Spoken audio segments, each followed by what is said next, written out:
वर्ग झाडताना, notice फिरवताना, sir मॅडमना चहा आणून देताना, एवढंच काय शाळेतले टॉयलेट साफ करताना मला नोकरीला लागतानाचे घाडगे सरांचे शब्द अजून आठवतात. पोपट, शाळेचा शिपाई म्हणजे हलकं काम समजायच नाही हा. विद्यादानाच्या महान कामात तुझा खारीचा वाटा समज. आई घाडगे सरांच्या घरी कामाला होती.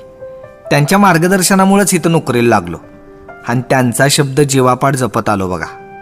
आता गेली 20 वर्षे ही शाळेची घंटा म्हणजे आयुष्याचा ठोका झालाय आणि इथली पोरपुरी म्हणजे आयुष्याचा झोका. नाही, शाळा सुटली म्हणजे करमतच नाही हो. कधी एकदा दुसऱ्या दिवशी शाळा उघडायला येतो असं होतं. सुट्टीच्या दिवशी पण पोरापुरींचा आवाज कानात घुमतो. गॅदरिंग, परीक्षा म्हणजे घरचं लग्नच. त्या दिवसात हाताला दम नाही आणि पायाला ब्रेक नाही. तशी करणाऱ्याच्या मागच कामं असतात सोडा.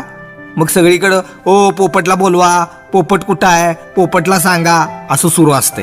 मी मजेनं म्हणतो या पोपटला 2 पंख असते ना तर अजून 4 कामं जास्त झाली असती.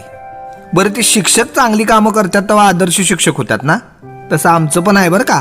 कसं म्हणताय? अहो, शाळेतलं पोरगा पोरगी मोठं होऊन कामधंद्याला लागून भैर कधीतरी दिसली की ओ पोपट मामा अशी हाक मारतात ना, तो म्हणजे आम्हाला मिळालेला एक पुरस्कारच बघा.